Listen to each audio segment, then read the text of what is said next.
classical history as the conflict of investiture ended in 1122, when Emperor Henry V and Pope Callistus II agreed on the Concordat of Worms, which differentiated between the royal and spiritual powers and gave the empress a limited role in selecting bishops. The Concordat was to publicly indicate that the authority rests with individual groups. Though the Concordat of Worms had a religious underpinning, in contemporary times, investiture ceremonies are held in universities to formally confer the authority and symbols of high office to key officials who have been appointed to take positions as vice-chancellors and presidents. It has become an academic ceremony to welcome a new era of leadership and also to celebrate as a community of knowledge. As Lord Alfred Tennyson said, and I quote him, "The old order changeth, yielding place to new, and God fulfills himself in many ways, lest one good custom should corrupt the world," unquote. As a university, we have been here before, investing a new vice-chancellor and registrar into authority. So thank you for joining us today.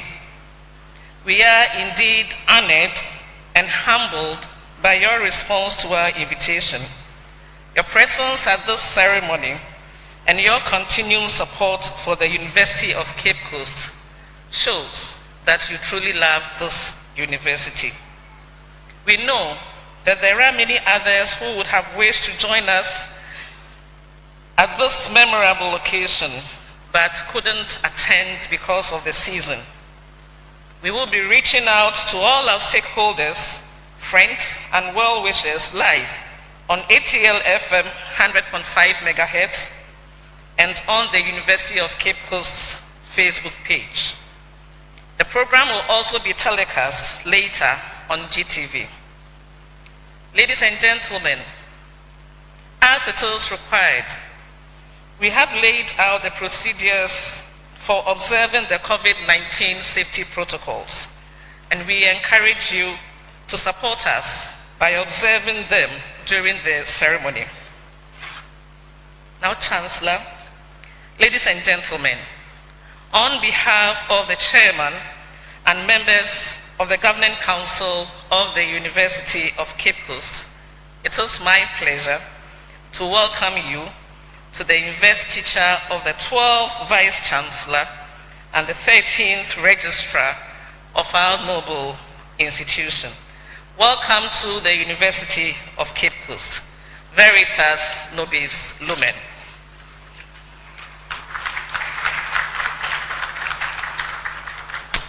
Thank you very much, Pro Vice-Chancellor. We'll now welcome the immediate past Vice-Chancellor, Professor Joseph Gate Ampia, to make his remarks. Shall we appreciate him?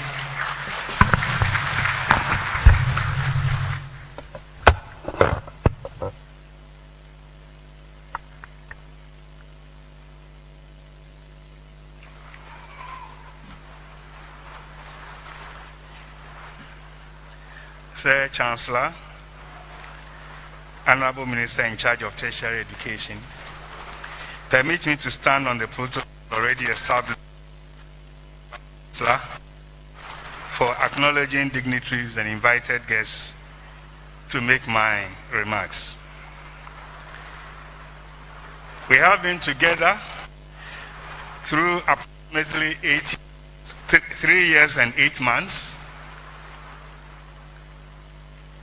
of fun times, challenging times, and everything in between as Vice-Chancellor, and I am today officially leaving you, having served the university for a total of 26 years and going on retirement.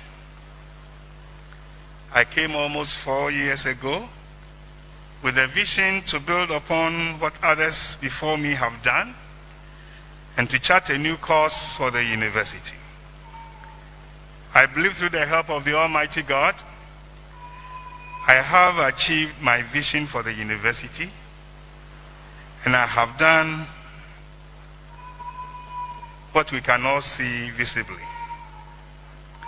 I say to all of you, thank you for your belief in me, your support, and your commitment to my vision.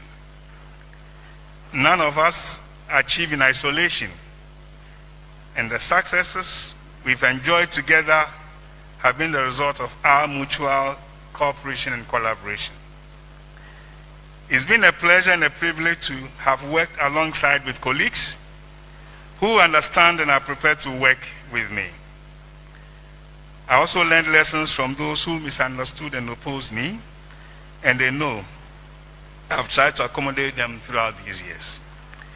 I always saw the position of a vice chancellor as an application for problems. But I thank God for seeing me through the period I served as vice chancellor to steer the affairs of this great university. My tenure saw massive changes in terms of policies and infrastructure, which has propelled the UCC to another level. These have been documented in a book available to all who want to read it. I have been resolute, forthright, and courageous, sometimes attracting your displeasure and anger, but it was all in the interest of the university. I am very elated and proud of these achievements. This place, this work, and its people have meant so much to me. Sir Chancellor, my executive management team has been awesome, made up of Professor George Koku Oduro, who was later succeeded by Professor Dora Edubuando as Pro-Vice Chancellor. Mr. John Kofinyan, the Registrar, popularly known as Sharp Sharp, even though Tewu took away one of the sharps. But 2 months ago, they restored it. So it's still Sharp Sharp. And Mrs. Elizabeth Obese, the finance officer popularly known as Madam 31st, for mostly paying salaries at the last day of the month.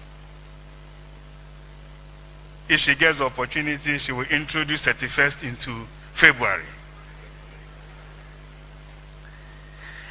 I have really enjoyed working with you during my frequent meetings with you, that's my management team, and the long hours we sometimes spent in the office, taking decisions of the university for the university, not forgetting my constant come for discussion, which is seen in most of the minutes I write to you.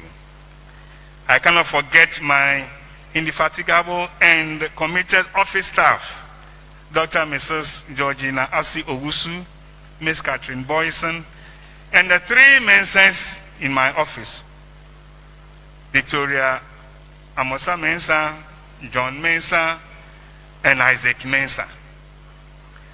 For John Mensah, we both support the same team called Chelsea. And Isaac Mensah is in Manchester United. So we used to talk about football when we are not doing anything. It's break time. I thank them all for their hard work and the virtue of patience they exercised during the times we closed very late. They never left me alone in the office, even when I insisted they could go home.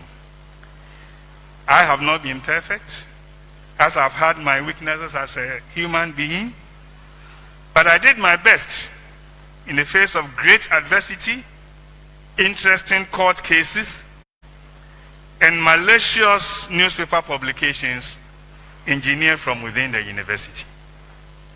It's bitter and sweet to leave the office of the Vice Chancellor, which I have really enjoyed.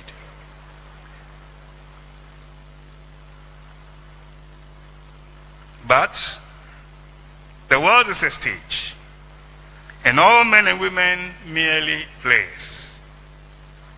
And one man in his time plays many parts. This is a quote from Shakespeare's play, As You Like It. Indeed, I have played many parts in the University of Cape Coast. I joined the university in 1994 as a senior research assistant and rose through the ranks from assistant lecturer in 1996 to professor in 2010. And within the past 15 years, I've served as coordinator, head of department, dean, provost, acting pro-vice chancellor, and finally, vice chancellor. Onipa beyebi, na wa meye ni nyina. Finally, the chair, permit me to thank you as the chancellor of the university. You may not be aware of it, but I have learned many things from you. You have been a great source of inspiration to me, and I can never forget you. I also acknowledge the two councils of the university I've worked with, chaired first by Nana Sam Butler, followed by Mrs. Nancy Thompson, who is the current chair. I also thank Osaberi Markwesiata, the second Omahini of the Ugard traditional area, for the support given to my administration and always responding to the call to be part of our ceremonies.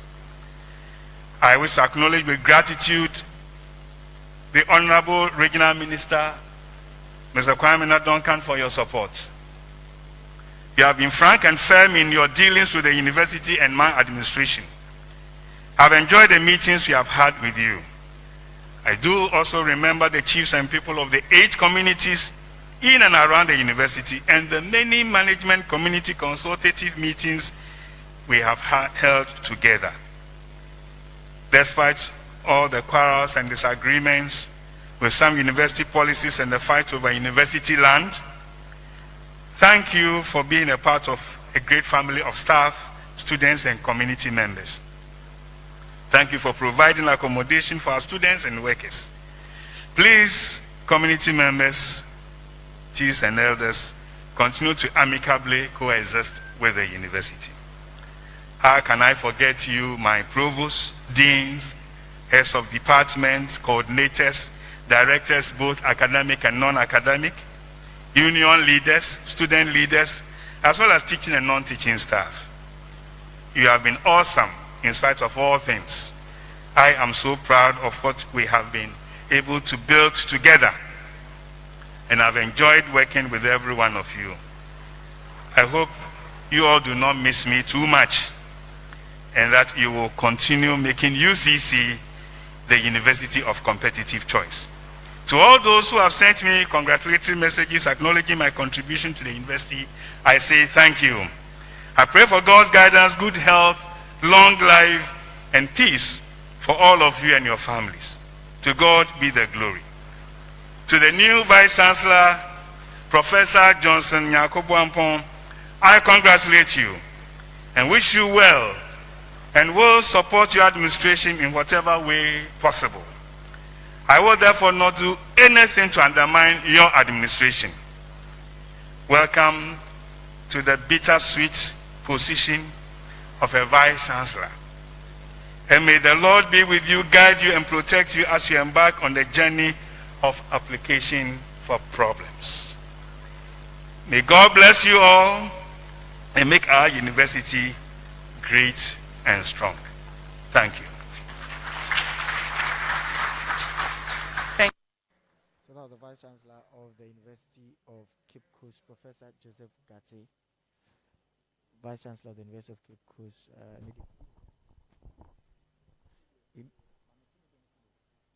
The immediate past Vice Chancellor of the University of Cape Coast, Professor Joseph Gate, given out his outgoing message there, and he has acknowledged that he did serve and achieve his vision for the university, the vision for which he was invested into office. He has achieved everything, and expressed appreciation to other faculty members who had supported him throughout the tenure of office as Vice Chancellor. Professor Joseph Gate Ampia ended his tenure exactly yesterday, 31st July. Today is the official ceremony to invest into office the newly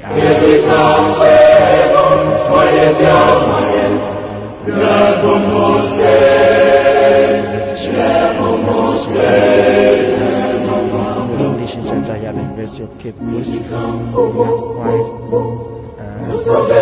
Solemn ceremony going on due to the COVID-19 health protocols.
Thank you very much. I now humbly invite the Chancellor of the University of Cape Coast, Dr. Sir Samuel Esonjona, to make a speech. Shall we please welcome him?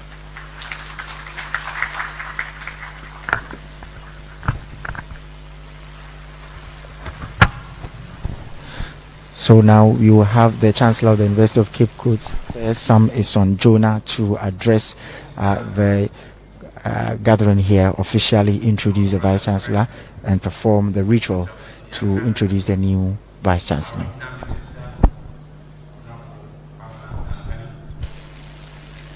Representatives of Sabarma, Kwesiacha, the Omahini of Ugwacha, this area, members of the University Council,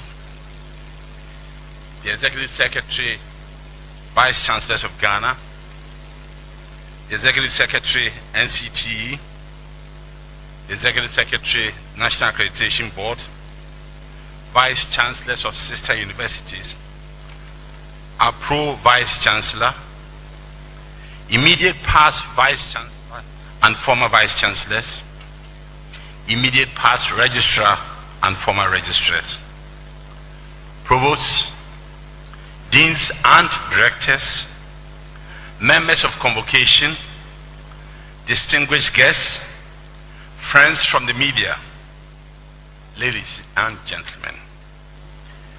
4 years ago, we gathered in this great hall for the investiture of Professor Joseph Teye Emmanuel as the Vice Chancellor of our university. Before then, 4 years earlier, we had inducted Mr. John Kofinyan into office as a registrar. Professor Emmanuel took over as the head of administration of this university at a time when we were seeking to position this university as the education citadel of choice against the background of increasing competition from other public universities and the many private universities that were emerging. As we heard in his acceptance speech, Professor Emmanuel pledged to do all he could to ensure that the university's enviable reputation as the university of competitive choice was maintained. Ladies and gentlemen, I'm pleased to observe that in a large measure, Professor Emmanuel has honored that pledge. Indeed, over the last 4 years, our university's international profile has been enhanced with the active participation of several programs and initiatives. Notable among them are the upgrade of the Institute of Educational Planning and Administration to UNESCO Category 2 status, the establishment of the Africa Center for Excellence and Coastal Resilience in the university, digitization of many processes and fiscal discipline in the university. Professor Emmanuel's commitment to the expansion and development of the human capital of the university cannot be understated. Ladies and gentlemen, there's no doubt that Professor Emmanuel's administration has made enormous contribution to the growth of this university over the last 4 years. Let me say that we owe him a huge debt of gratitude, to him and of course to Mr. Nyan. Indeed, the last 4 years have been particularly stressful, as he said in his opening remarks. And the fact that they are still standing bears testimony to their resilience and the quality of support they had from their management team, and more significantly, from their spouses. Their spouses created a warm and supportive home environment which gave their husbands the peace of mind to deal with the stresses of their jobs. The expression, our better halves, is no longer a cliche, considering the enormous support they provided for the Vice Chancellor and the Registrar. So today, as we celebrate them, as we celebrate Professor Teye Emmanuel and Dr. Nyan, let me take the opportunity to also ask us to celebrate Rosalind and Evelyn. Rosalind and Evelyn, we are indeed most grateful to you. We have no doubt at all that Georgina and Eleanor will stand solidly behind Johnson and Jeff and provide the same level of support. Ladies and gentlemen, today, as we did 4 years ago, we are here to pass the baton of leadership from one Vice Chancellor to another, in accordance with the provisions of the 1992 Constitution of the Republic of Ghana, the University of Cape Coast Law 1992, PNDC Law 278, and the University of Cape Coast Statutes that mandate the University Council to appoint all categories of persons to hold positions of responsibility in this institution. This mantle of leadership passes on to our new Vice Chancellor, Professor Johnson Nyarko Boampong. We also welcome our new Registrar, Teye Emmanuel UCC. Professor Boampong's team is expected to take up the unfinished work of the outgoing team and carry it further. In this regard, ladies and gentlemen, let me state that it is my hope and prayer that the new administration will not fall into the trap of denigrating and undermining the work done by the previous administrations. For far too long in our body politics, succeeding administrations waste precious time engaging in this unhealthy practice rather than building on the inherited foundation. Ladies and gentlemen, today's world is totally different from the world that ushered in Professor Ampia and his team 4 years ago. COVID-19 has ensured that today's world is one that we have never seen, anticipated, or planned for. The world today is pregnant with enormous novel challenges. The foundation of all societal institutions have changed completely in the face of very uncertain future. A future that even the so-called superpowers of the world are struggling to grapple with. The sad reality is that this university, just like all the others, are not insulated from this unknown and indeterminable wave of change. The conduct of tertiary education will have no option than to undergo several reforms to survive in this new era. The economic turbulence associated with this pandemic would only exacerbate the fragile financial standing of higher education institutions in the country. Ladies and gentlemen, as you all know, our university and other public universities are very dependent on government subventions for revenue support. The government revenue generation is under severe pressure, not least because of lower import taxes, lower corporate taxes, and lower personal taxes. But also because government has had to initiate stimulus packages for both individuals and corporate entities. All of these, ladies and gentlemen, will have significant impact on revenue mobilization and our ability to spend by the state. It is therefore expected that government resources which we have relied on to keep this university running will be severely challenged. I must say that even during normal times, subventions from government were received in drips and drabs, forcing the universities to borrow at an exorbitant interest rate to keep our operations going. Ladies and gentlemen, currently international students constitute about 4% of the entire student body. Their fees, which used to be a material part of the revenues for operations, had dwindled even before the pandemic.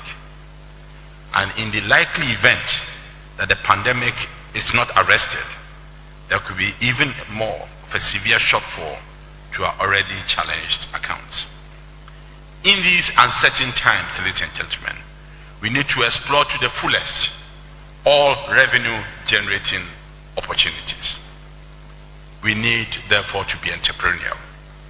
We must also aggressively seek collaborations with the private sector and industry and maintain our already established partnerships. Ladies and gentlemen, today universities across the globe are turning to online learning and teaching. Given the protocols being encouraged to stop the spread of the pandemic, online teaching and learning will now become the new norm that all tertiary education institutions must adopt in order to stay competitive. This in itself comes with its own challenges. First and foremost, we face the challenge of ensuring that all faculty are computer and IT literate. I'm well informed that we have so far trained 400 lecturers, and we are about to train an additional 400 so that they can effectively deploy the online learning management system for quality online teaching and learning. This is a bold step, and I congratulate management and the faculty for taking this initiative. Ladies and gentlemen, we also have the challenge of ensuring the integrity of the entire system. The university would have to develop checks and balances and maintain a robust system to ensure that teaching learning and testing are conducted devoid of teaching and other malpractices. Ladies and gentlemen, a major challenge is also how to address economic inequalities in the deployment of the online learning management system. What measures, if I may ask, would you roll out to ensure that the student in my village at Sinkrishia, who is already seriously underprivileged, would have an assured and sustainable access to IT to enable him to participate meaningfully in any online programs? Honorable Ministers, Your Excellency, distinguished ladies and gentlemen, these are some of the challenges that beckon Johnson Boampong and his new administration. The whole world is in crisis, and the times we live in call for bold and innovative leadership. A leadership that embodies empathy, flexibility, and the ability to keep the team engaged and motivated. In these difficult times, ladies and gentlemen, the words of the motivational speaker, Brian Tracy, ring true. And I quote, "The true test of leadership is how well you find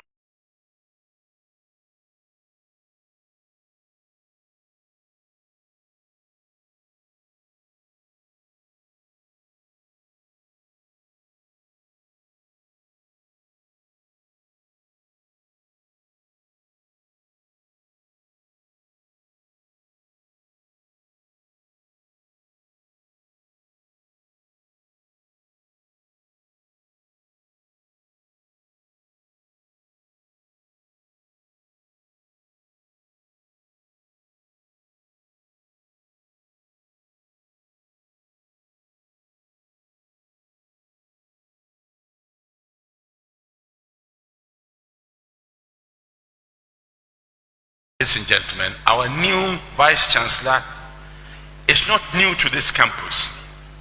Indeed, he has had a very long association with the university, and therefore he is not a stranger to most of the challenges the university currently faces. This long association makes Johnson uniquely qualified to address the deep-seated issues this university faces at all levels, from student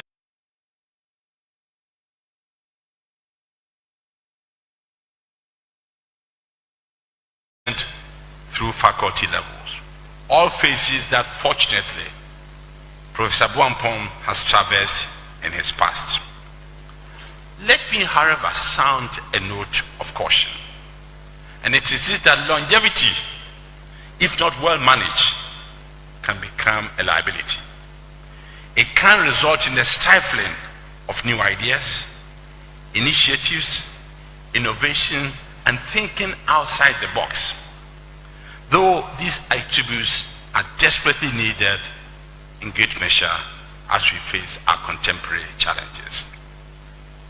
We are in uncharted waters, and to navigate them we need leadership which is not bogged down by the shackles of outdated institutional norms, bureaucracies, and red tapeism. This is the time for new adventures. I am sure that Johnson, Professor Boampong, in him we have a leader who will safely sail us through these choppy waters. Professor Boampong, my new Vice Chancellor, you've come through a very rigorous and competitive process. As in all competitions, a winner emerges, and you have done so on merit. In going through this process, no doubt you would have stepped on toes. You may have garnered many detractors. You may also have attracted many admirers. The process may have been rancorous and indeed divisive. Many different camps might have emerged. This is a human institution, so none of this should come as a surprise to any of us. Today, the exercise has come to an end, and you are the chosen one. I dare say that the true test of your leadership is now about to begin. Your success will depend crucially on the performance of the entire team. To get the best out of your team, you must create a broad set of stakeholders, admirers, and adversaries. This cannot be the time for division. This is the time to embrace everybody, because this is the surest way to a successful tenure. You must commit to leaving an enduring legacy so that at the end of your tenure, Johnson, UCC will be a much better institution than you inherited.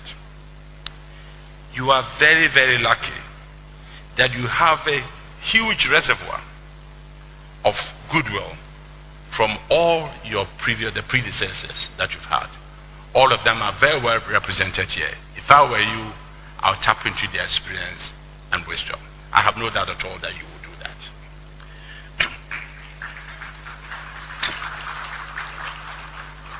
Honorable Ministers, Nananom, distinguished ladies and gentlemen, on behalf of this university community, I pledge our fullest support to Professor Boampong and the new administration towards the achievement of an era of greater goals and orderly governance.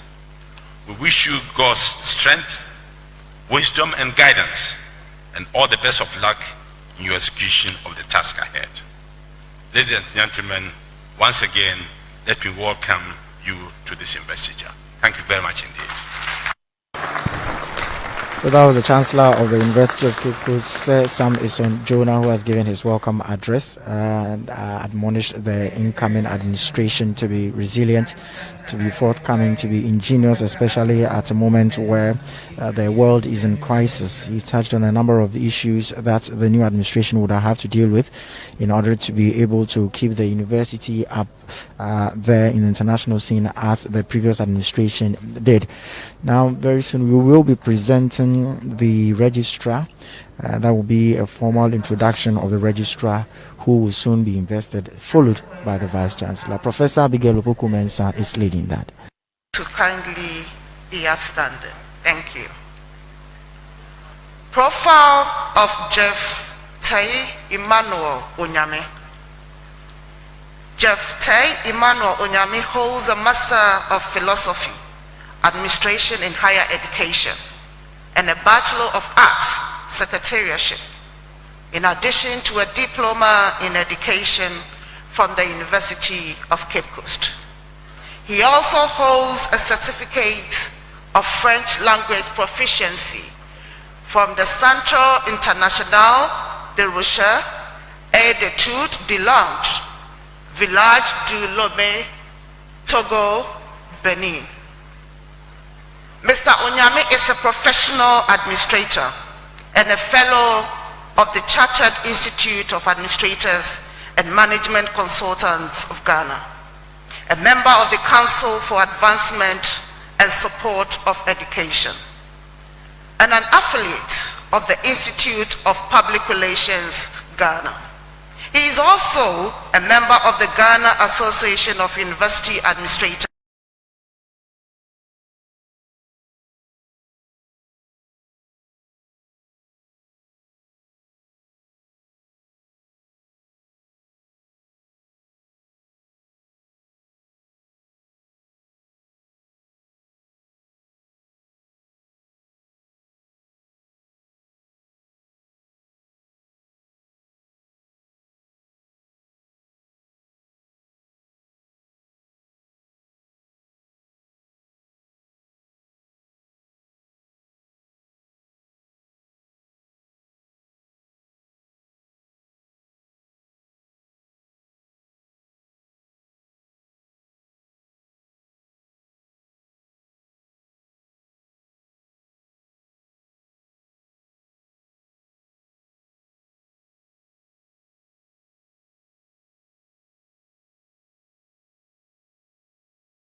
and has worked as a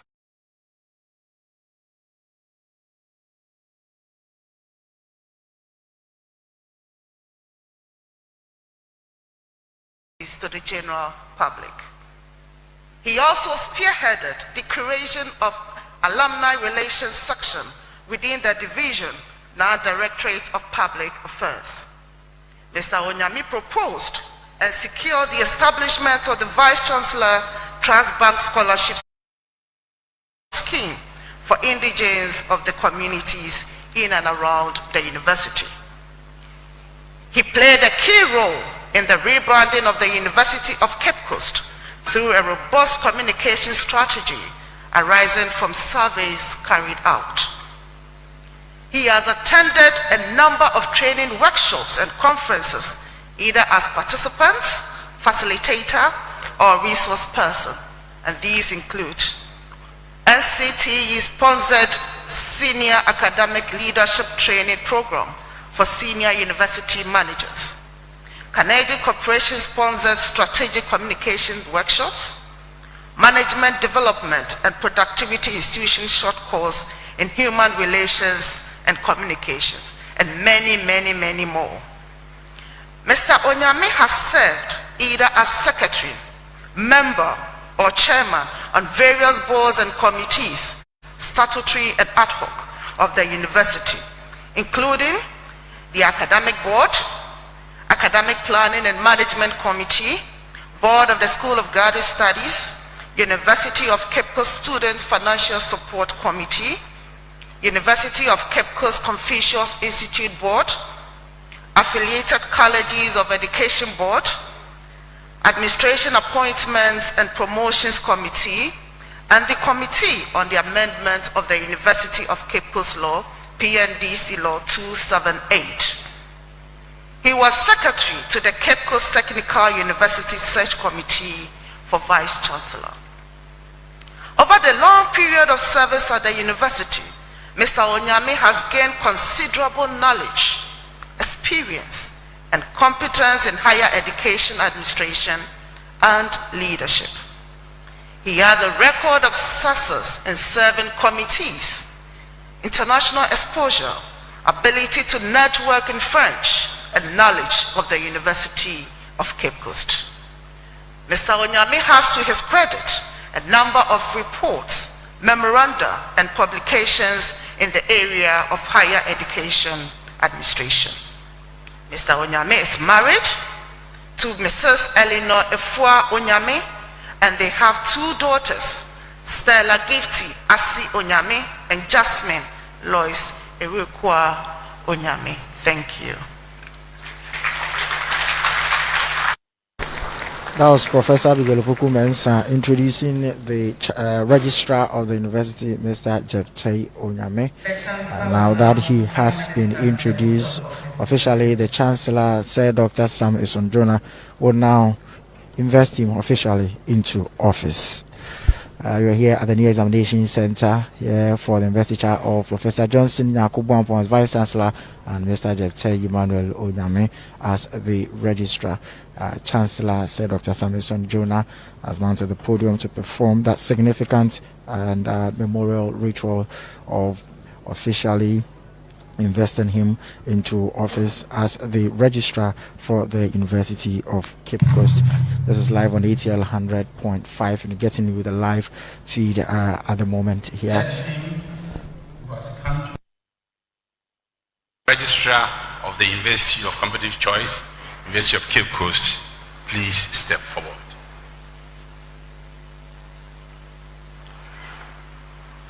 By virtue of the authority conferred on me by the governing council of this university, I, Samuel Isonjona, Chancellor of this university, hereby induct you, Jeff Teye Emmanuel Onyame, as Registrar of this University of Cape Coast, this day, 1st of August, in the year of our Lord, 2020.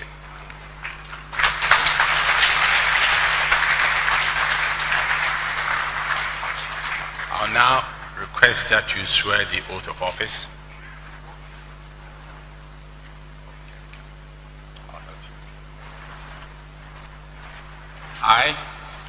I, Jeff, Teye Emmanuel, having been appointed to the high office having been appointed to the high office of Registrar of the University of Cape Coast, of Registrar of the University of Cape Coast, do in the name the Almighty God, Almighty God, swear that I shall be faithful swear that I shall be faithful and true to the university, and true to the university, and that at all times and at all times I'll preserve, I will protect, protect and defend the statutes of the university, the statutes of the university, and that I shall dedicate myself and that I shall dedicate myself to the service and well-being of the university, to the service and well-being of the university, and do right to all manner of persons. and do all my persons. I further solemnly swear I further solemnly swear that should I at any time that should I at any time break this oath of office, break this oath of office, I shall submit myself I shall submit myself to the statutes of the University of Cape Coast, to the statutes of the University of Cape Coast, suffer the penalty and suffer the or penalty help for it. for it. So help me God. So help me God. Congratulations. Now, Mr. Teye Emmanuel has officially taken the oath of office as the Registrar of the University of Cape Coast, which was presided over by the Chancellor of the University, Sir Dr. Sam Eson Jonah. Now, he's going to be robed, and this is his official regalia, which will signify his office and authority as the Registrar of the University, the Chief Administrator of the University, who is a key member of university administration. The robe is beautifully taken out, and the Chancellor, supported by the Honorable Minister for Tertiary, in charge of Tertiary Education, Minister of State in charge of Tertiary Education, Professor Kwesi Yanka, is supporting the Chancellor to robe him. He has been robed beautifully. Standing by him is his wife, Mrs. Eleanor Onyame, to be present to give him his support. So he's also worn his bonnet and has now beautifully been robed in the regalia of the registrar. So officially, Mr. Jeff Teye Emmanuel Onyame is the registrar of the University of Cape Coast. He succeeded Mr. John Kofi Nyang, who has been registrar for the past 8 years. So it is a symbolic ceremony coming on here. He's now being made to sit on the seat for 3 times symbolically, and then finally he takes the position. The members in the room now applaud him for his the new feat. He has worked with the university for more than 28 years. His service in the university started in 1991. Upon completion of his bachelor's degree program, he was drafted in to do his national service in the academic section. And after the national service, he was on the recommendation of his immediate superiors and head of section, retained at his immediate superiors and head of section. Now he invites the wife and children to officially go and congratulate their father and wish him well for the new feat that he has climbed to. So, Mr. Onyame, so back to his profile. He has, in October 1993, he was appointed Junior Assistant Registrar and was placed in charge of teaching and examinations at the academic section.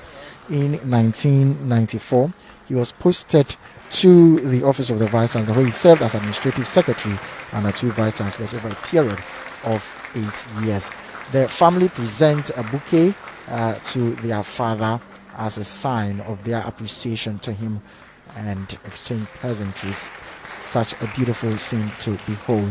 The next thing to happen is to now officially also invest the Vice Chancellor, Professor Johnson Nyarko Boampong. Like we reminded you, this is usually a brief and solemn ceremony.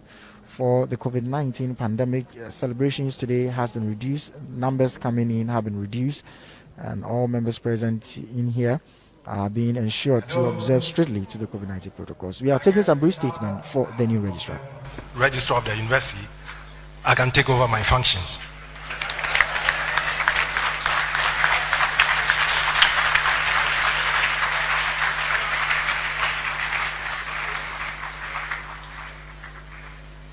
And so, once more, let me invite the lovely Professor Abigail Opoku-Mensah to introduce the new Vice Chancellor.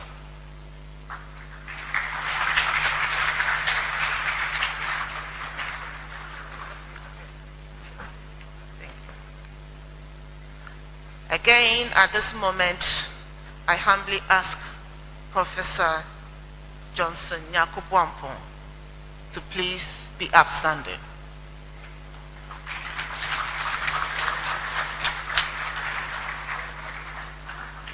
Profile of Professor Johnson Nyarko Boampong.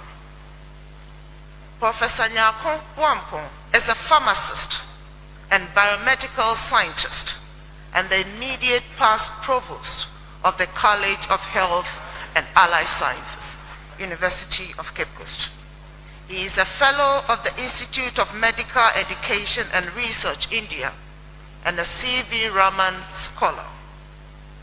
He is a member of many international and local professional associations and has consulted widely on community pharmacy practice. He is also a member of the academic board of the Ghana College of Pharmacists. Professor Boampong obtained a Bachelor of Science degree and Diploma in Education from the University of Cape Coast between 1988 and 1992, and subsequently went ahead to obtain a Bachelor of Pharmacy degree from the Kwame Nkrumah University of Science and Technology between 1997 and 2001, and a Master of Philosophy degree in Zoology, Applied Parasitology from the University of Ghana between 1995 and 1999.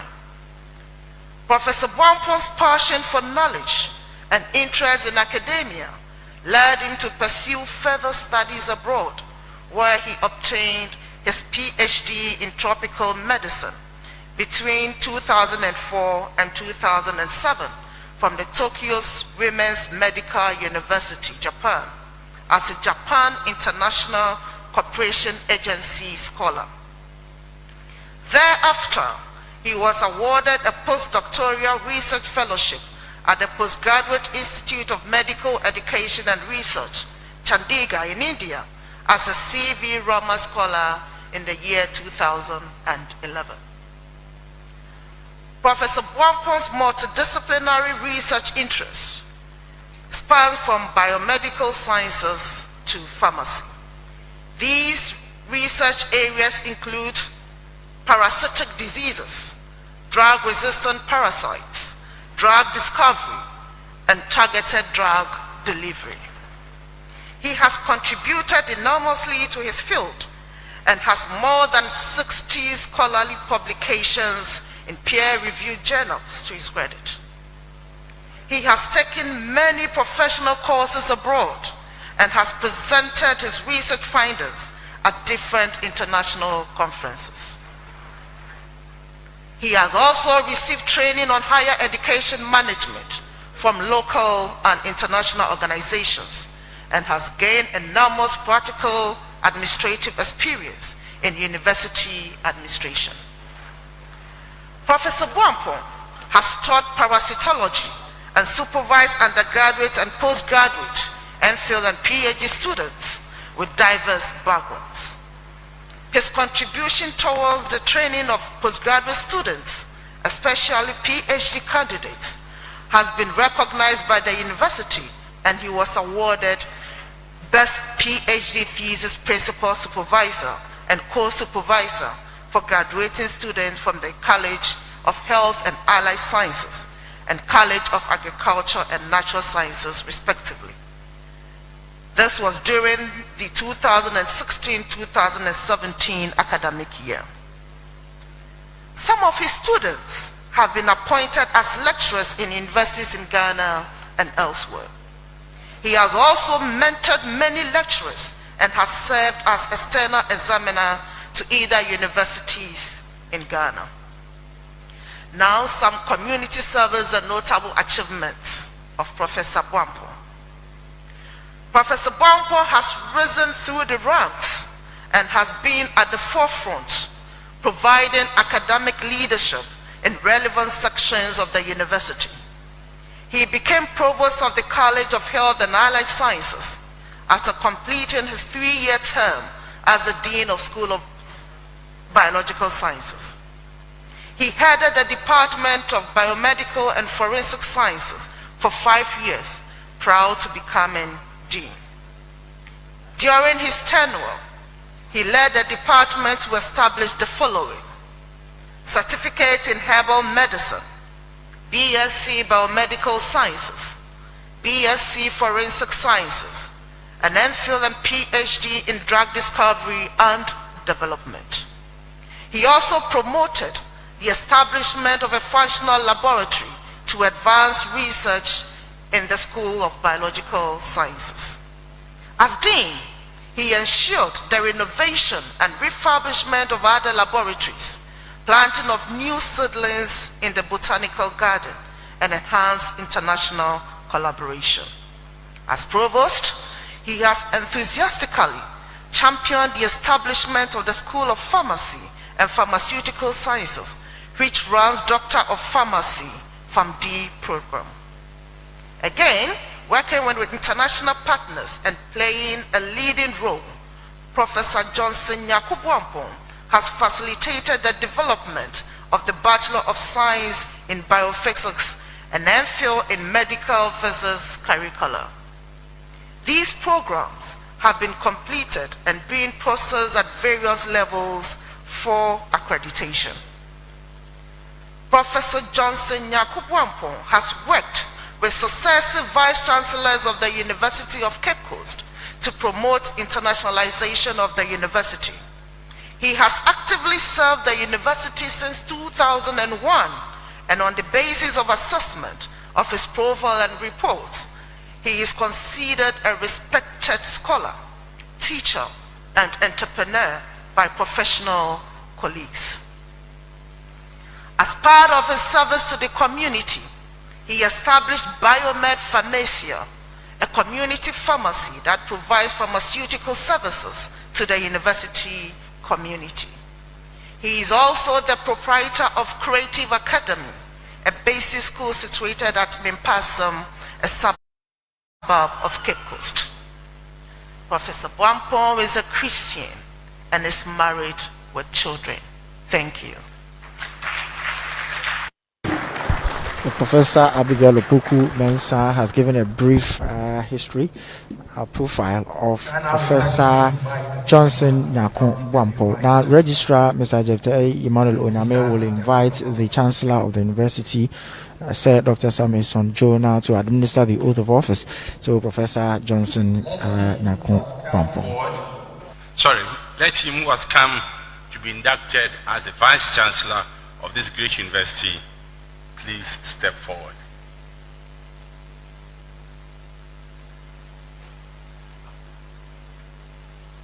Now, by virtue of the authority conferred on me by the Governing Council of this great university, I, Samuel Eson Jonah, Chancellor of the University, hereby induct you, Professor Johnson Nyarko Boampong, as the Vice Chancellor of the University of Cape Coast, this day, first day of August, in the year of our Lord, 2020.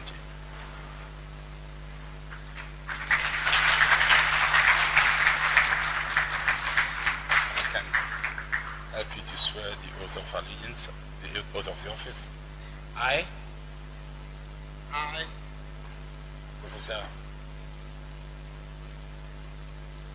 Professor Johnson Nyarko Boampong, having been appointed to the high office of Vice Chancellor of the University of Cape Coast, having been appointed to the high office of the Vice Chancellor of the University of Cape Coast, do in the name of the Almighty God, do in the name of Almighty God, swear that I will be faithful swear that I will be faithful and true to this university, and true to this university, that I would at all times that at all times preserve, protect, and defend the statutes of the university, and defend the statutes of the university, and that I shall dedicate myself and I shall dedicate myself to the service and well-being of the university, to the service and well-being of the university, and to do right to all manner of and persons. to do right to all manner of persons. I further solemnly swear I further solemnly swear that should I at any time that should I at any time break this oath of office, break this oath of office, I shall submit myself I shall submit myself to the statutes of the University of Cape Coast to the statutes of the University of Cape Coast and suffer the penalty for it. and suffer the penalty for it. So help me God. So help me God. Congratulations.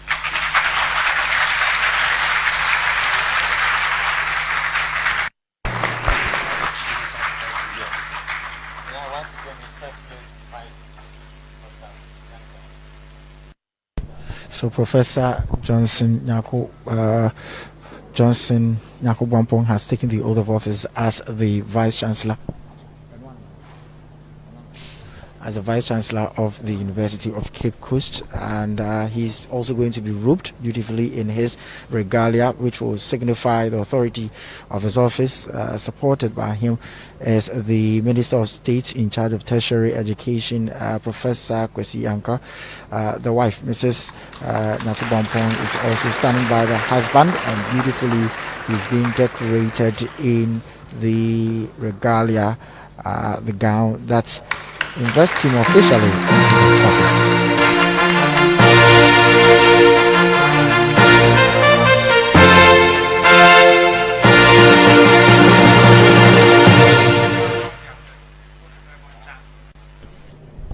So he's also being now put on his seat 3 times. It's a symbolic number, and he was supported by the wife, Mrs. Mrs. Boampong. Now the symbol of authority, one huge gavel has been handed over to him, and still the wife stands by to support him, signifying that it's going to be a huge bedrock to his governance as Vice Chancellor of the University of Cape Coast. Very soon we'll be taking an address from him. There will be some few remarks from the Vice Chancellor, which will briefly outline how he seeks to achieve his office as Vice Chancellor, and some of the ideas he also seeks to bring on board to ensure that the university maintains the standard that it has already been. Now his children, I can see 5 of them also marches to the podium. The leader is the wife to present a bouquet to their husband and also their father, and wish him very well. My VC is more prolific. It's a beautiful scenes here at the new examination center. Mrs. Boampong now also marked the podium and embraces their husband to show their support and love to him. Very soon, as I indicated, he will be mounting the podium to present to the gathering, outlining his policies and how he seeks to drive the university towards its vision and mission as a world-class university which is poised to make impact in the world. Professor Nyarko Boampong, before his appointment as Vice Chancellor of the University of Cape Coast, was the Provost of the College of Health and Allied Sciences. He has also served as a Dean of the School of Biological Sciences here at the University of Cape Coast. He has a vast knowledge and experience in university management. Most of his administrative experiences were garnered here at the University of Cape Coast. And so he's one who is well endowed when it comes to leadership. So there's much to be expected from him. Registrar Mr. John Kofi, Mr. Jeff Teye Emmanuel will officially invite him and introduce him to present his address. Now we'll be going over to the musicians to take a quick musical interlude. When we come back, the program will continue.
That's a beautiful musical performance rendition that was performed by the Department of Music here.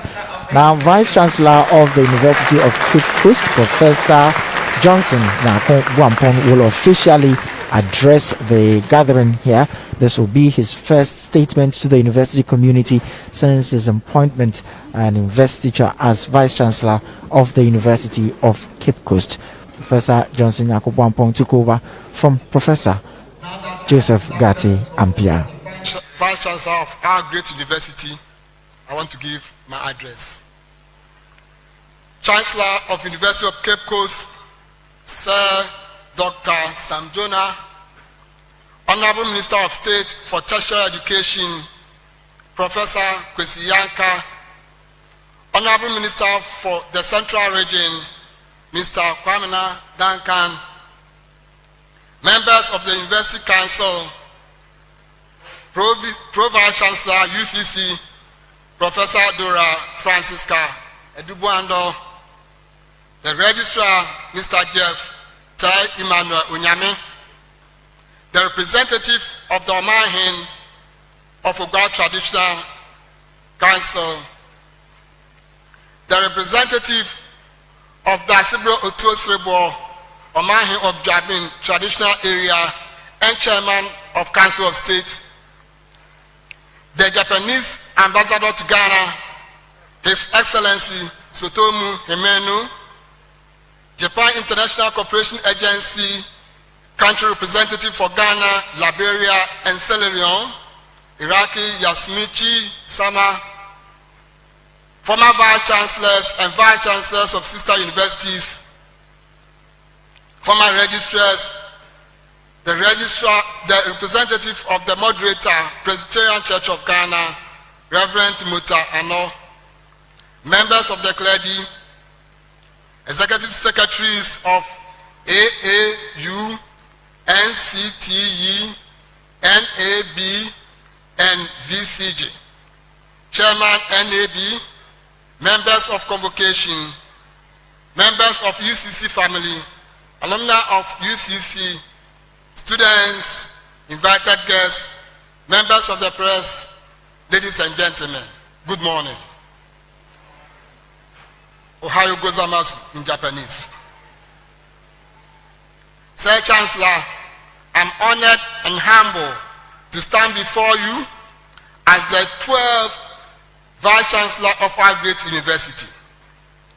Today marks a historic occasion in my life and that of UCC as I step into this high office during a rather uncertain period of COVID-19 pandemic. I am mindful of the enormity of the task and responsibility that this high office brings. I'm also aware of the high expectation from stakeholders for this university to continue to make significant strides and to attain greater heights within the global academic landscape, even in these unusual and uncertain times. That's why the huge task ahead, I would like to assure the university community and all herein gathered that I will wholeheartedly accept the challenge and promise to work diligently to lead the process of transforming UCC into a world-class entrepreneurial university with a global competitive edge.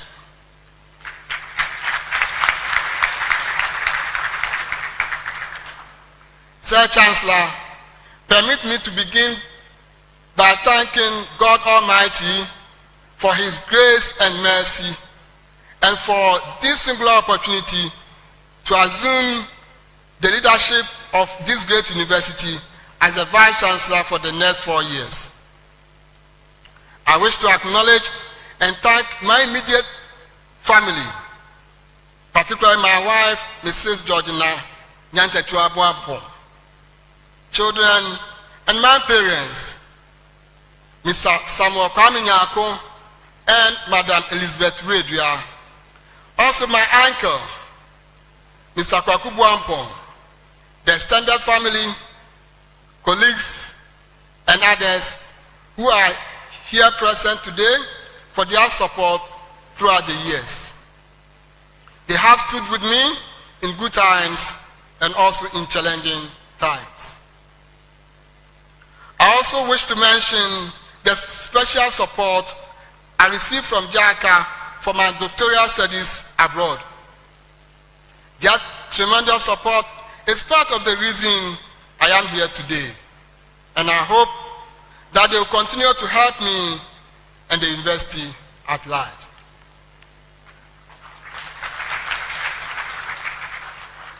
Sir Chancellor, permit me to use this opportunity to express my sincere gratitude to the chairperson and members of UCC Council for the confidence reposed in me by appointing me as the Vice Chancellor of this great university, although other applicants were equally good and qualified. 32 years ago, in 1988, I enrolled here at UCC as an undergraduate student to pursue BSc Biological Sciences and Diploma in Education programs. Little did I know that a day like this will come when I will be inducted into office as the Vice Chancellor of this great university. Like the shepherd boy David in the Bible, who by divine providence later became the king of Israel, and whose story is recounted in 2 Samuel 7:18, I ask, who am I, O Lord God, and what is my house that you have brought me this far?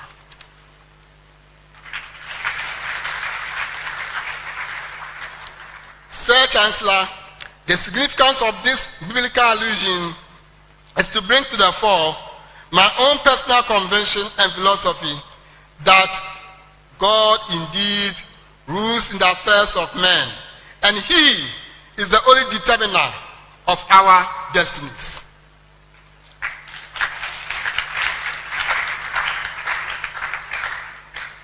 In the year 2022, UCC will be 60 years old.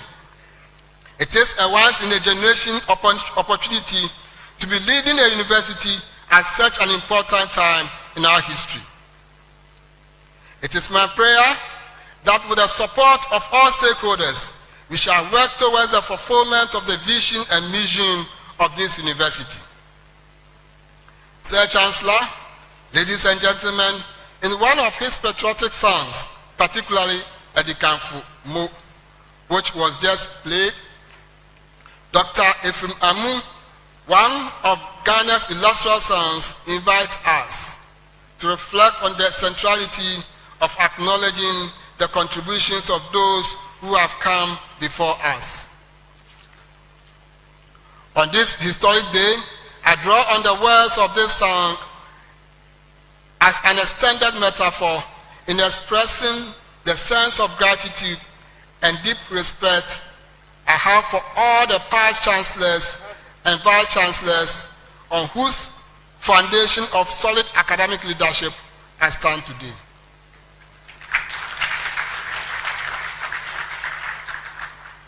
The concept of leadership, Sir Chancellor, can be likened to a relay race in which the runner runs his or her best and hands the baton to another to continue.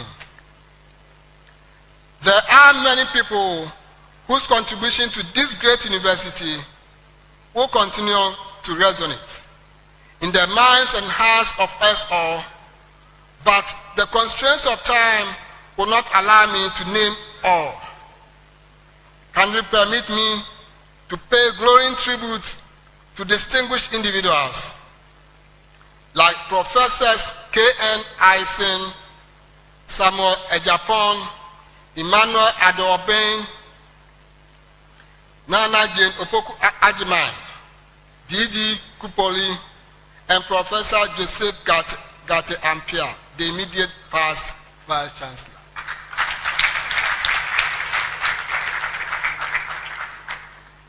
I wish to acknowledge the tremendous support I received in my professional life within this university from registrars and other officers with whom I have worked in various capacities as head of department, dean, and provost of a college for their mentorship as well as their excellent contribution to the growth of our university.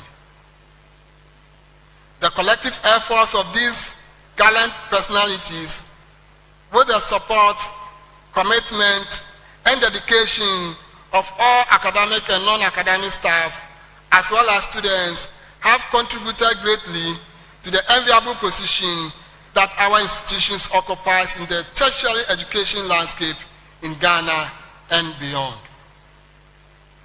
To re-echo a line in Ephraim Amusang Edikamfo, Mo, Mo, Mo, Aiku.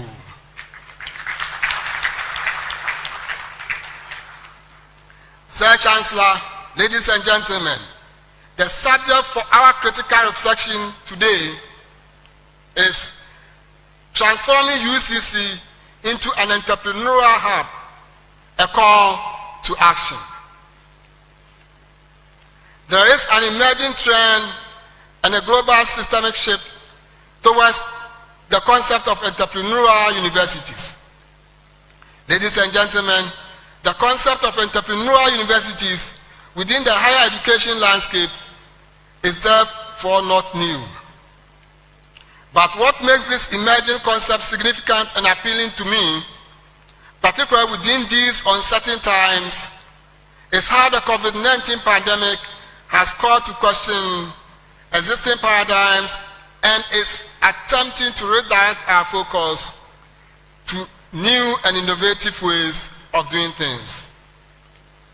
The term entrepreneurial universities has been subjected to a great deal of critical scholarly inquiry, but time and space will not allow for a deeper and reflective exegesis. Sir Chancellor, my primary calling and career trajectory has been that of a scientist.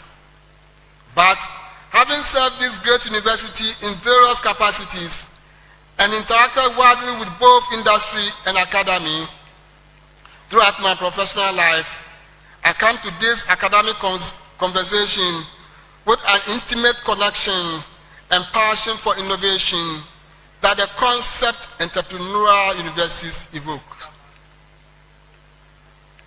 Sir Chancellor, it will interest you to know that I'm not only a scientist and an academic, but I am in a sense an entrepreneur. And so, at least, I have an understanding of what entrepreneurial university ought to look like. My understanding of a world-class entrepreneurial university, therefore, is one that seeks to work out a substantial shift in organizational character so as to arrive at a more promising posture for the future.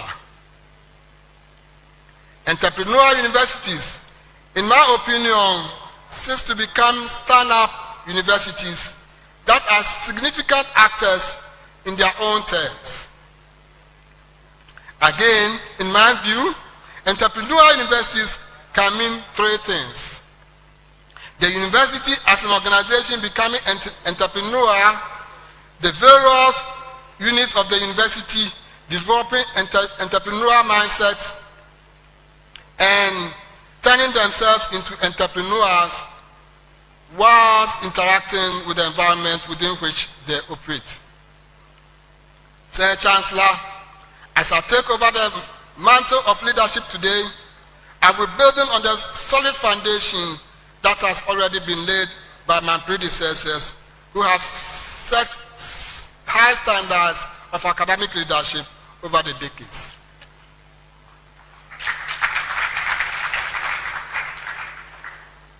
I am therefore going to galvanize and lead a well-motivated staff and students who have the ability to innovate through research, work in teams, take risks, and create opportunities in order to respond to challenges facing our institution, communities, region, nation, and the world around us.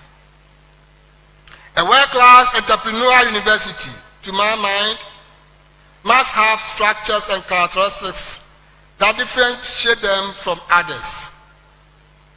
Sir Chancellor, entrepreneurial universities have good leadership and governance structures, build capacity incentives, apply entrepreneurship in teaching and learning, create a culture of entrepreneurship, build stakeholders partnership, pursue aggressive internationalization, and are a driving force for economic growth and employment creation. Is UCC capable of becoming a world-class entrepreneurial university? The answer, Sir Chancellor, is yes. UCC has, for almost 60 years of its existence, produced some world-class professionals who have contributed immensely to the development of Ghana and indeed the world. And we can all be proud of this achievement. It must, however, be noted that several new universities in Ghana and Africa have in recent past performed creditably well to erode some of the prestige and positive image we have had in Africa and indeed the world. In fact, our position on the ranking for universities in the world, Africa, and in Ghana attests to this fact. Again, the COVID-19 pandemic has pushed educational institutions and virtually all nations into a critical period which has changed the lives of large numbers of students, lecturers, and parents around the world. The pandemic is very likely to have significant long-term effects on education and national development, and so we must stand and be counted significantly. Despite the situations mentioned above, I personally believe UCC is well placed to take its rightful position in the league of universities nationally and internationally. I promised that under my leadership as Vice Chancellor of UCC, and especially in these crucial times of COVID-19 pandemic, we will be more committed to resource academic and non-academic staff, as well as students, to undertake relevant research and then demand from them enhanced productivity and ensure translation of research findings to solve problems that confront Ghana and the rest of mankind. Sir Chancellor, ladies and gentlemen, I'm taking the mantle of leadership as the Vice Chancellor at a time when the university has already implemented 2 strategic plans in the past years, and it is now halfway through its implementation of the 3rd strategic plan. This strategic plan aims at making the university one of the top-notch institutions in Ghana, Africa, and the world at large. I will therefore use this opportunity to share my vision and mission, which have been carved out of the university's vision and mission respectively, with all stakeholders in order to provide strategic directions that will guide us as an institution within my 4-year term of office as the Vice Chancellor of this noble institution.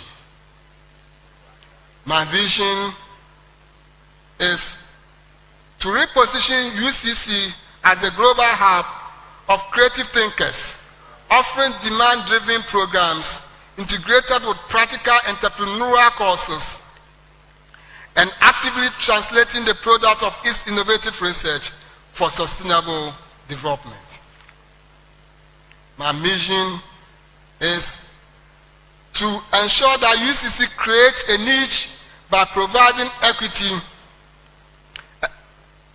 providing quality, equitable, and inclusive education that empowers the graduates to be independent, lifelong learners, and responsible citizens who have passion for job creation while contributing to public service.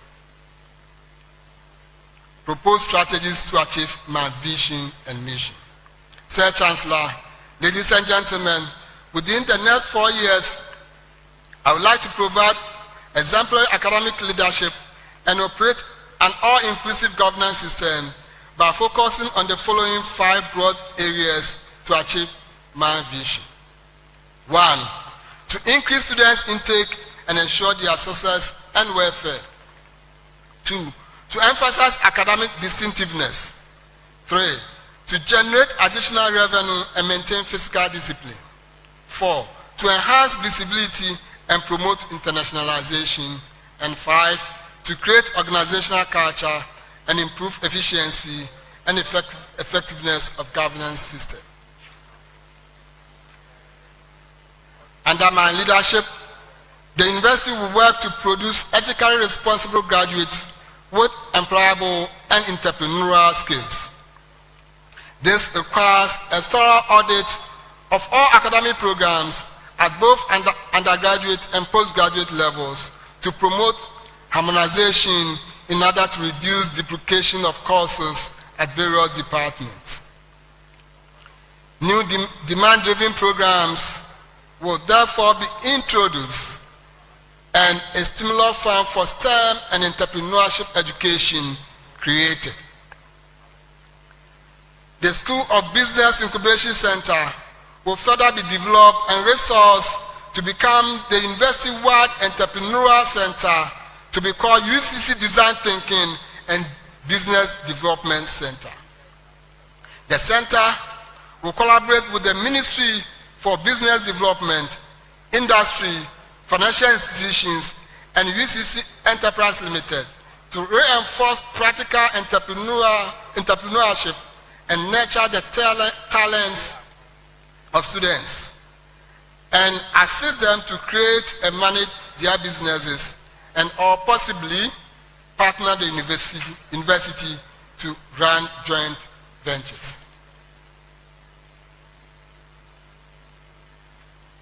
To further champion practice-oriented teaching and learning activities, the Center for Teaching Support will be restructured into Teaching and Learning Support Center, which will include instructional design unit for the organization of workshops for lecturers and other tutors in UCC-affiliated institutions. The center will also run professional educational programs for teachers at both undergraduate and postgraduate levels. Sir Chancellor, to strengthen and improve upon physical and ICT infrastructure and facilities, the Directorate of Physical Development and Estate Management will be strengthened to work in collaboration with other identifiable units within the university, the public and private partners to draw an environmentally sound 10-year infrastructural development plan to be implemented.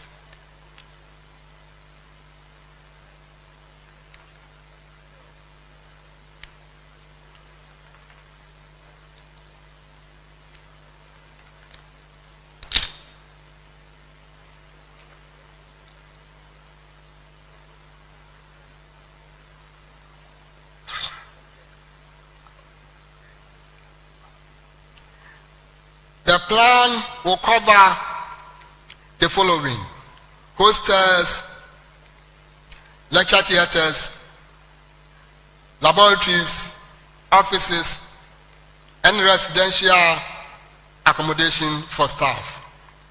It will also include a medical center, research centers, industrial parks, recreational centers, highly integrated security systems, and road network. To build consensus, I will lead the university to work with chiefs and opinion leaders of the surrounding communities: Accra, Aposka, Akotocho, Kwapro, Amamoma, Ankafo, and the Central Regional Coordinating Council. We will organize periodic stakeholders engagement to brainstorm, develop ideas, and sensitize the community on the need to maintain clean surroundings. Together, we will ensure that UCC land is well protected.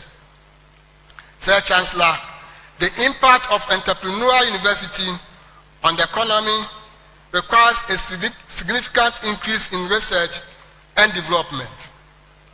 One of my strategies is to promote UCC as a center of academic excellence and research. Thus, research activities in the university will continue to be actively coordinated by the Directorate of Research, Innovation and Consultancy, DRIC, to guarantee that faculty and students undertake focused research relevant to local and national development. The existing laboratories will be restructured and linked to form integrated laboratories to strengthen research. Efforts will also be made to create general physical laboratories where expensive equipment will be kept for common use. DRIC will be tasked to collaborate with UCC Design Thinking and Business Development Center to guarantee that research outputs are translated and developed further to create businesses.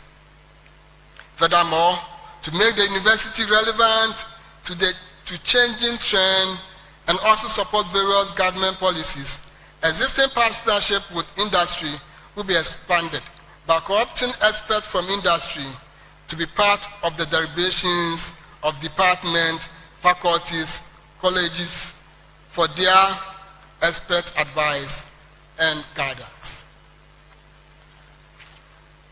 Sir Chancellor, our university is almost entirely dependent on government subventions for meeting its capital and recurrent expenditures. There is therefore the need to create and sustain income generation activities in the university to supplement government efforts. The university has a number of unique opportunities to create business ventures through both faculty and student-led initiatives. The proposed university-wide entrepreneurial center will work in collaboration with identifiable units to create viable businesses where UCC has a competitive advantage. The existing strategic business of the university will be strengthened. Workers' unions and other entities will be encouraged to partner the university to create new businesses, and part of the profits will be used to enhance the welfare of the workers.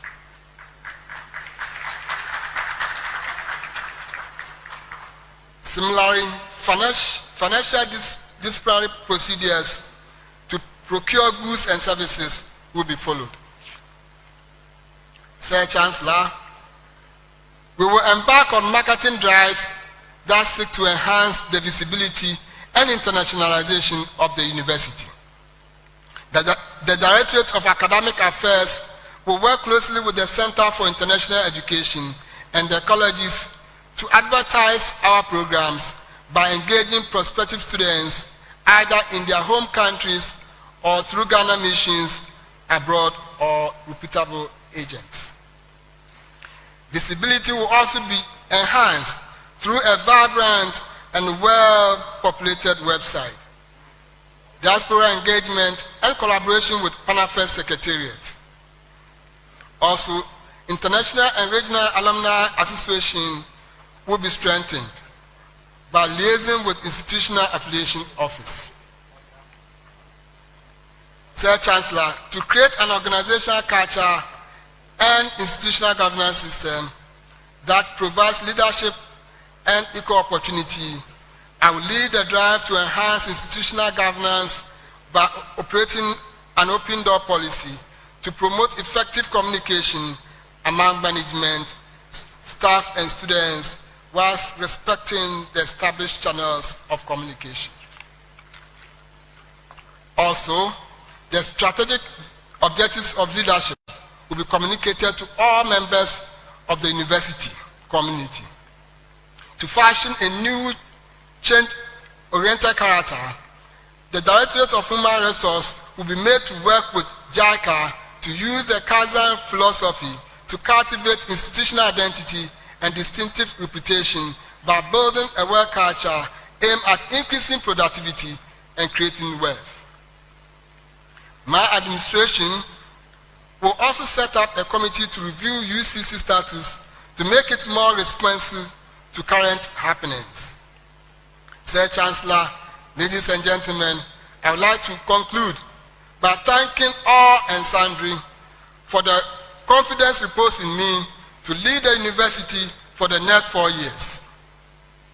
Mankoi, an educational management expert, reminds us that management involves decision-making about what goals to pursue and how to attain these goals with the efforts of other people.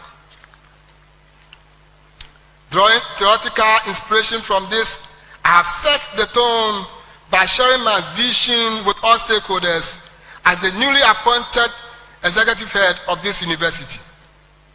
It is expected that through participatory leadership and concerted efforts, we shall work together towards the achievement of the vision and mission of this university.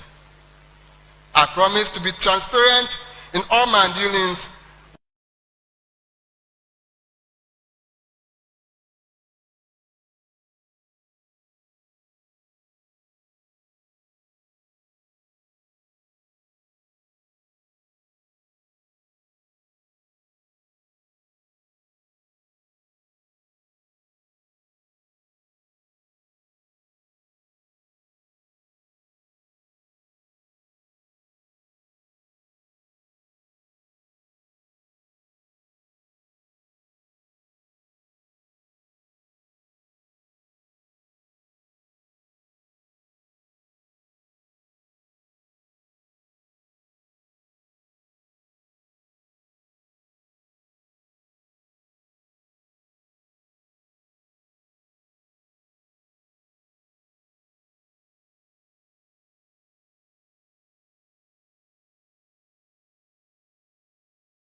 seated.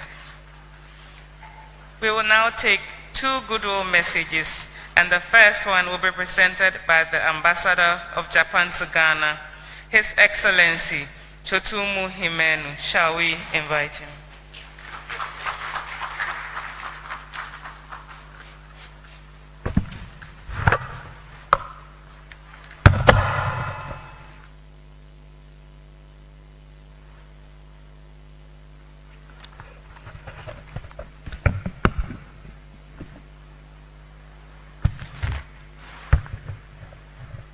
Thank you. I hope you can hear me through this beautiful mask. Under the COVID situation, I keep my mask. Maybe I take it a photograph of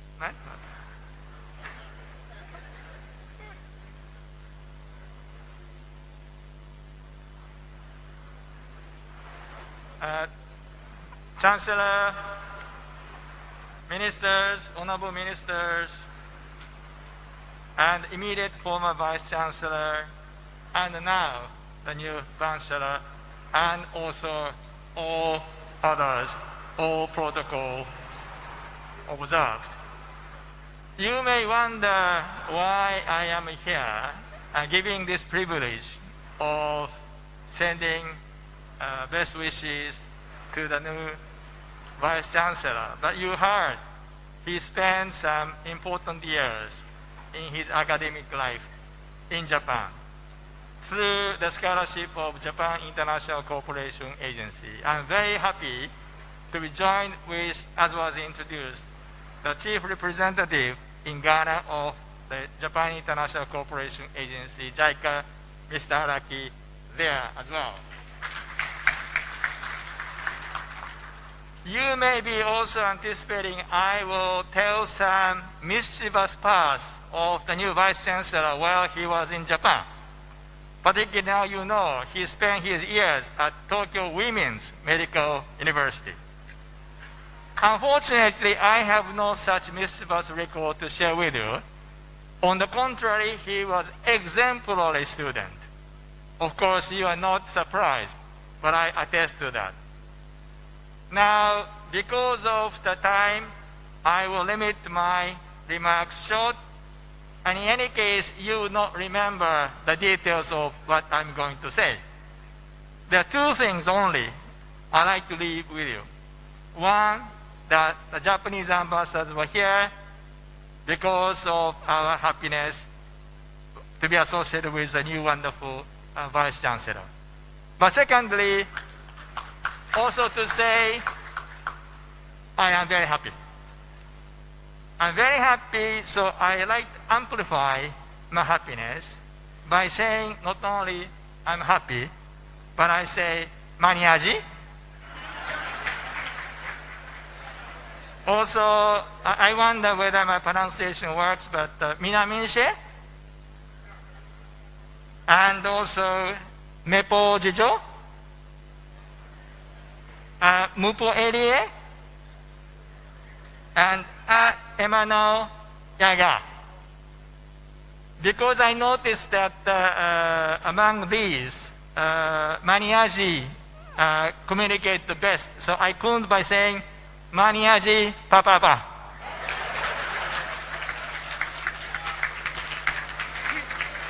Thank you very much, Your Excellency.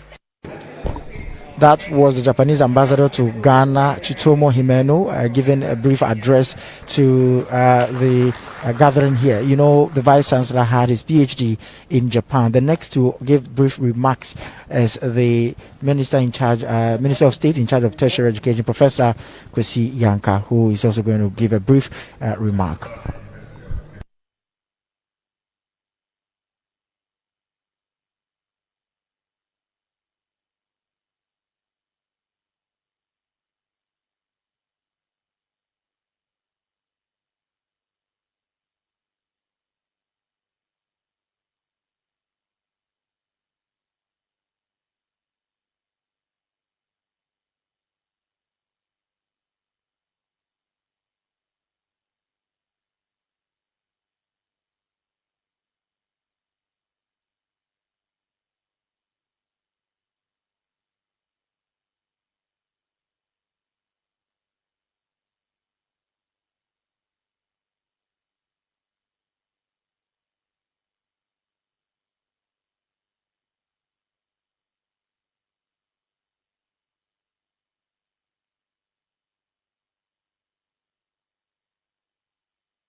the history of some universities are often not the best of friends.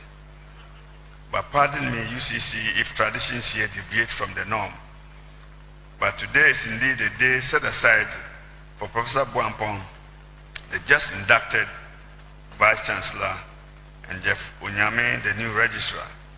Over the past few years, the incoming VC has observed various rites of transition to eventually become Pro-VC, or Provost of a college, and now the substantive Vice Chancellor of the country's foremost university for teacher education. The ceremony thus brings to the fore new faces that are not totally new to this environment, but familiar faces that have donned new robes and now look on the university with different pairs of lenses. In the case of the VC, no longer as provost or dean or HOD, but the chief executive himself.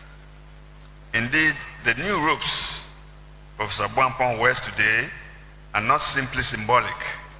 They enable the assumption of higher responsibilities by one who has undergone a process of vetting or assessment and of appointment by a competent panel, a lawfully constituted governing council that finds him to be suitably qualified for the new position. The outcome is a sense of achievement for an elevation that is well-deserved and a feeling of joy and contentment. But I once witnessed a public event where a king's praise singers were chanting his praises and glorifying the king, a clear moment of self-celebration and contentment that could have made him swollen-headed. But I saw the king pick a handkerchief from his pocket and wipe tears from his eyes. Were these tears of joy? No. It was a royal moment of introspection and self-appraisal, where the king saw in the praises a poetic statement of responsibilities embedded in his job description. Will I rule well enough to fulfill the high expectations of my people? Am I capable of matching the deeds and achievements of my predecessors? These thoughts could indeed be lingering in the mind of our new Vice Chancellor. This indeed could be a moment of joy, but also a moment of solemn contemplation. Universities today ought to be charting unique paths of research and innovation distinct from other universities. This new paradigm requires leadership that has the potential of delivering optimum outcomes to justify the undertaking. For the numerous challenges facing Africa's education require the right content of education, appropriate infrastructure, the right human resource base, but also the right leadership to steer affairs. Indeed, the very circumstances of this grand ceremony, taking place in the midst of a global pandemic that could have frozen the forward march of education, demonstrate the resilience of the national vision under which the university administration operates. The nation's determination to ensure that Ghana's massive educational reforms brought on by this government can only be temporarily held back, but not permanently grounded. Indeed, any far-sighted national agenda has inbuilt coping mechanisms that ensure continued survival and even self-renewal in the midst of turbulence. Indeed, what this pandemic has demonstrated is the critical importance of astute leadership that does not simply buckle in the face of crisis, but that sees in turbulence an opportunity for quick adaptation and shrewd thinking. Today, what appeared like an imminent disruption in Ghana's education delivery has produced new thinking and technologies that could leapfrog our local modes of learning and permanently alter the architecture of Ghana's education. The achievement of such transformations demands visionary leadership, which has been our bane in Africa here, but which incidentally is what brings us here this morning.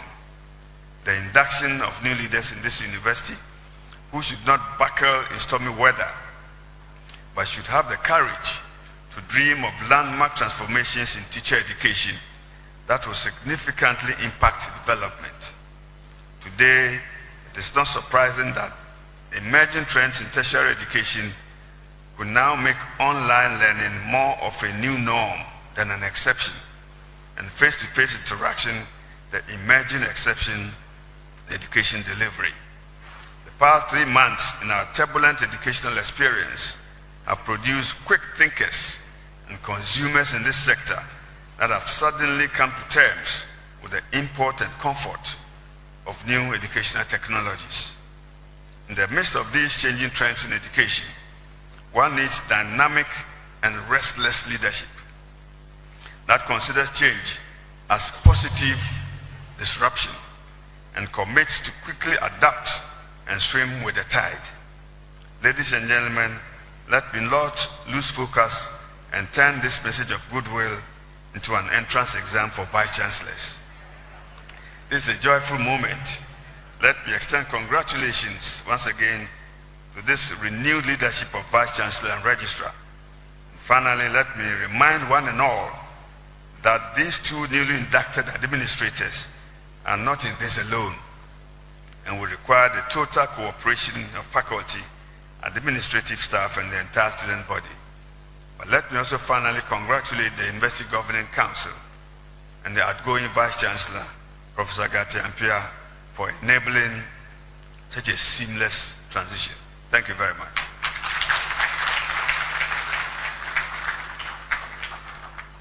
Thank you, Honorable Professor Kwesi Yanka. And now to crown the goodwill messages, we have the Honorable Regional Minister for Central Region, Mr. Kwamina Duncan.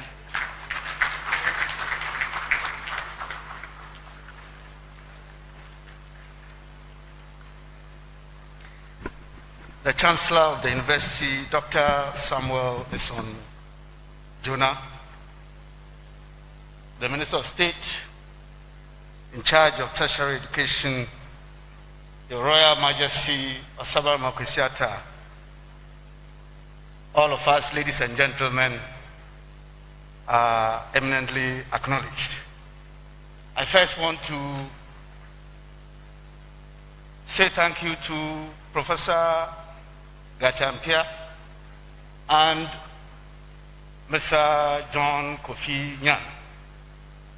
The period that I've been here, we have had a very good collaboration for the good of the university and the people of the region. On this auspicious occasion, I wish to wish you well in all your future endeavors. I seize the opportunity this time also to congratulate my own friend, Professor Johnson Nyarko Boampong, and also Mr. Teye Emmanuel UCC on your appointment to these respective offices. I pledge the Council's readiness to work closely with you, that the Chancellor's roadmap into the future for you is not left you in doubt what lies ahead of you. But I'll be quick to add that as the Minister for the region, the only official and statutory relationship between the Council and the University is in the area of security. That as the Chair of the Regional Security Council, it's my statutory business to ensure lives are secured, properties are secure. It's only in that area that I have a certain role to play in the affairs of the university. I wish to avert your mind to the need to always engage in proactive measures that will not make this university a university that today everybody in their application for further studies first decide to want to be here, to have its name soiled by the occasional flashes and disturbance of the peace and security of the area. So, Mr. Vice Chancellor, Avert your mind in that area, proactive measures that will not take us to that brink. On this note, I wish you well. Thank you for your kind attention.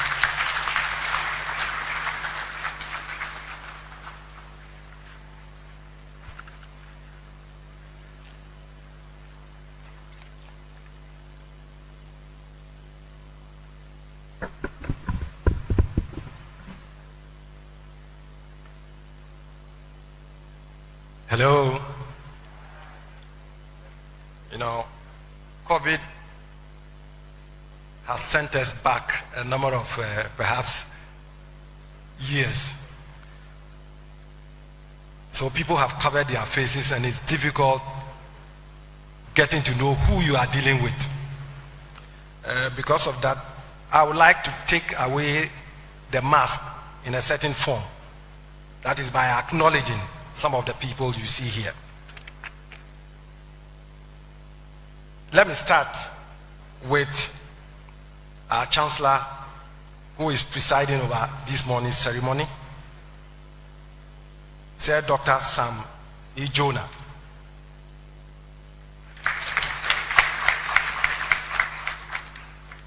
And then the Minister of State in charge of tertiary education, Professor Kwesi Yanka. Our own regional minister, Honorable Kwamina Duncan. His Excellency, the Japanese Ambassador to Ghana, Chichomu Himeno. The Pro Vice Chancellor, Professor Dora Francisca Edubuando.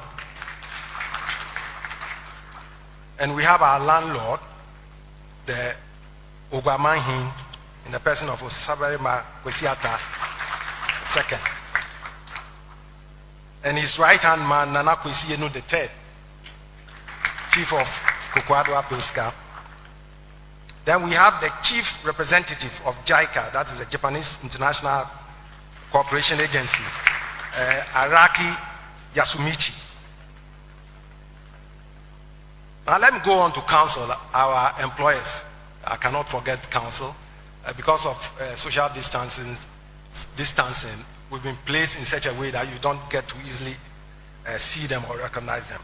And so I'll start with Dr. Thomas Ejaku Poku, who's a member of council. Dr. Awaisu Imurana Brahima. Dr. Mrs. Enesina Fredua Anto. Professor Akwesi Kumichremi. Dr. Samuel Bet Kusi Bwedi Kusi. Mr. Stephen Williams. Mr. Joseph Cornell.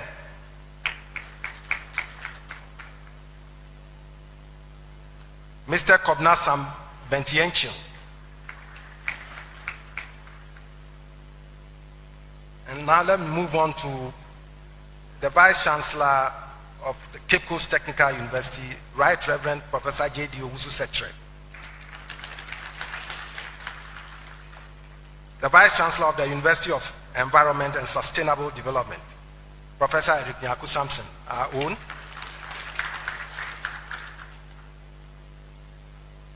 Professor Philip Ebo Bonzi Simpson, who is Rector of GIMPA.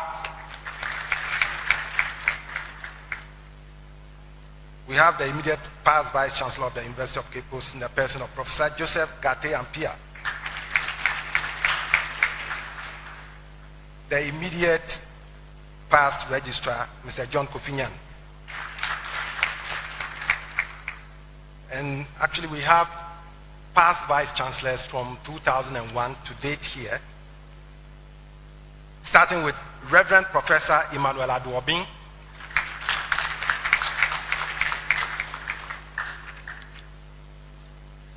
then Professor Nana Jane Opoku Ajiman,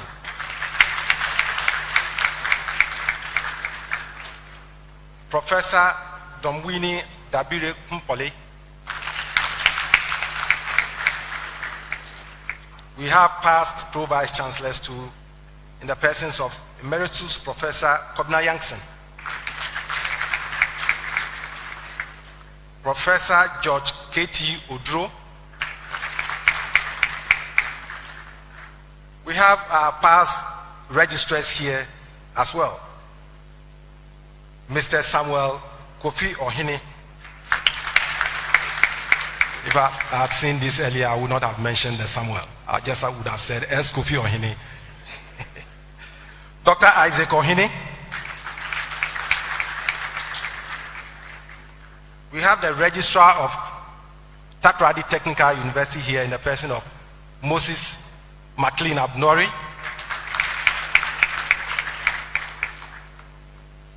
We have some provosts here and deans, former. We have Professor S.Y. Mensah, a former provost of CANS. Then Professor V.P.Y. Gajepo, a former dean of the School of Physical Sciences.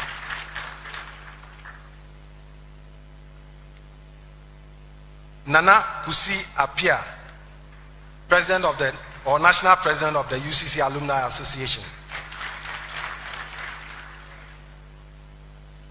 We have Philemon Adiasi, the branch manager, Zenith Bank, Cape Coast. We have some provosts here. Professor Isaac Gallion, provost of the College of Distance Education. Professor Francis Erika Mukwando, provost of the College of Humanities and Legal Studies. Professor Moses Jojo Egan, provost of the College of Agriculture and Natural Sciences. Professor Ernest Kofi Davis, provost of the College of Education and Education Studies. We have some directors around. Mr. E.P. Owusu, Director of Internal Audit. Mr. Philip Intim Owusu, Director of Fiscal Development and Estate Management. Dr. Evans Kanem, the Director of University Health Services. And I thought I saw Mrs. Obise around, the Director of Finance. Reverend Isaac Befi Sabin, Director of Human Resource.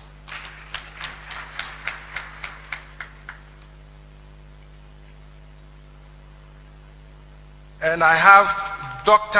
Francis Achampon, representing the Chairman of the Council of State here.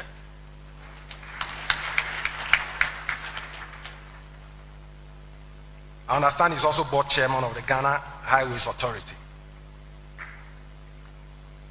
Now, all of you are acknowledged because it will be difficult to single out every single person or everyone. And so all of you are acknowledged because we are all important. Thank you very much. Okay. I said all of you are acknowledged, but my attention has been drawn to one big omission. One of our regulators, the chairman.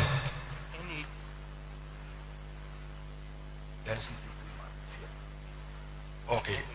The chairman of the National Accreditation Board, our own Professor Kofi Ewusabwasare.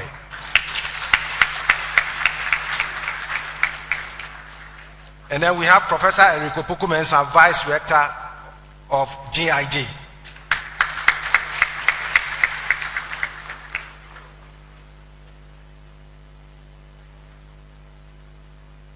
That will be all for now. Thank you very much.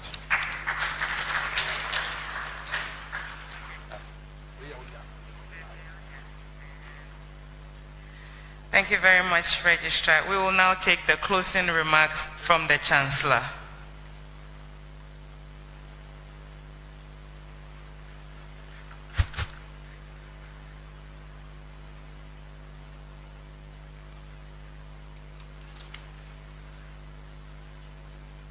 Let me start off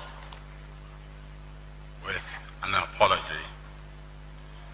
I had not appreciated the presence and acknowledged the presence of Osa Berima Akwesiata II. The mask had so wonderfully camouflaged him that I had not seen him. He's always here with us. He's our most supportive landlord. And thank you, thank you.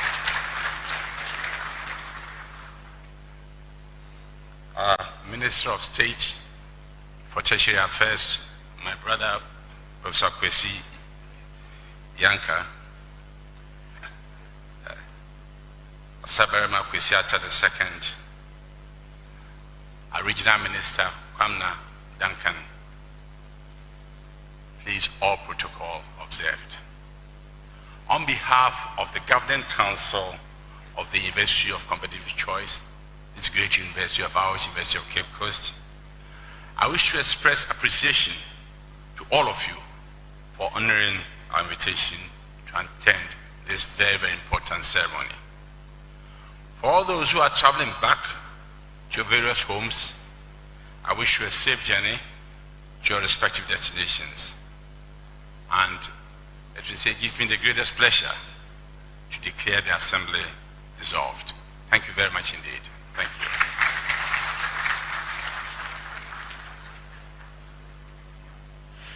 Thank you, Chancellor.